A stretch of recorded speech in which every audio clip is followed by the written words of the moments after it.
Hello, and this is my response to the Godfight. The reason so many people, after spending a ton of time in public schools getting indoctrinated with the evolutionary-only story, retain a belief in God is because the evolutionary evidence is lacking. It's not very believable.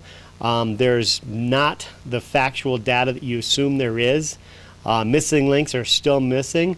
A lot of this stuff has been proven to be fraudulent. It's been reclassified as either fully an ape or fully man, so there is no intermediary species.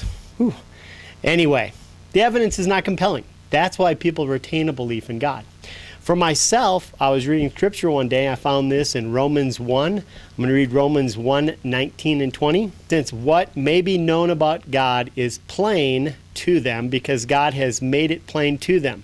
For since the creation of the world, God's invisible qualities, his eternal power and divine nature, have been clearly seen, being understood from what has been made, so that men are without excuse. So, Godfight. A lot of controversy. Where did we come from? Did we evolve from nothing? Is it a God-designed thing, intelligent designer? Super controversial. A lot of discussion being made over it. And here you read in the Bible that it's plain to them, since what has been made known about God is plain to them, because God has made it plain to them.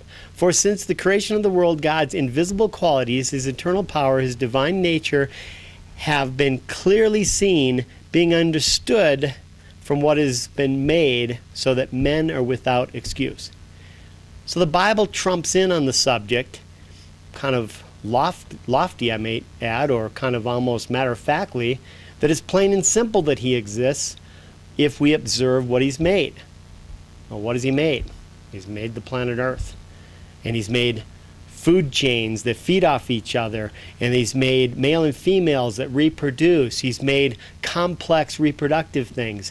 He's made aerodynamic creatures and birds and all sorts of things that are so ingeniously designed. There must have been a designer. So opening the debate up for school would be nice. I appreciate your sentiment that you think that this should be a discussion made in school, but I think the evolutionists don't want the intelligent debate in school, or intelligent design debate, because they're fearful that the plain and simple truth about God's existence is seen by what he's made. It's just that simple. That basically it's a very complex designed planet that had to have had a designer. You say you wanted to have a safe discussion. Now this goes kind of to you, Anthony. A little change of subject here. This goes a little off of what you requested in this, but I'll just make one closing statement. It's funny, you're calling for a safe way to express your views. Then you say, I know for a fact that there's all these people being brainwashed by being sent to Jesus camp, and that they're told about heaven and hell, and that's not true.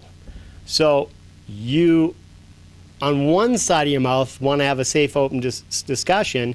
On the other side, you show how closed-minded you are. And then you say, you know for a fact, or you say it's not true, like heaven and hell is not true, and you know this for a fact. Boy, I'd like you to elaborate on that. How do you know for a fact that heaven and hell is not true? That's typical of a lot of what high school kids and college kids find themselves under when they're in a classroom, when the teacher expounds that they're going to be open-minded about a subject, yet they show their bias towards their view, and the kid feels intimidated to express themselves. And you did the same thing in your little Godfight thing. So I thought I'd throw that back at you. So enjoyed responding. Thank you for giving me the opportunity, and keep up the thinking, but why don't you open your mind? Thank you.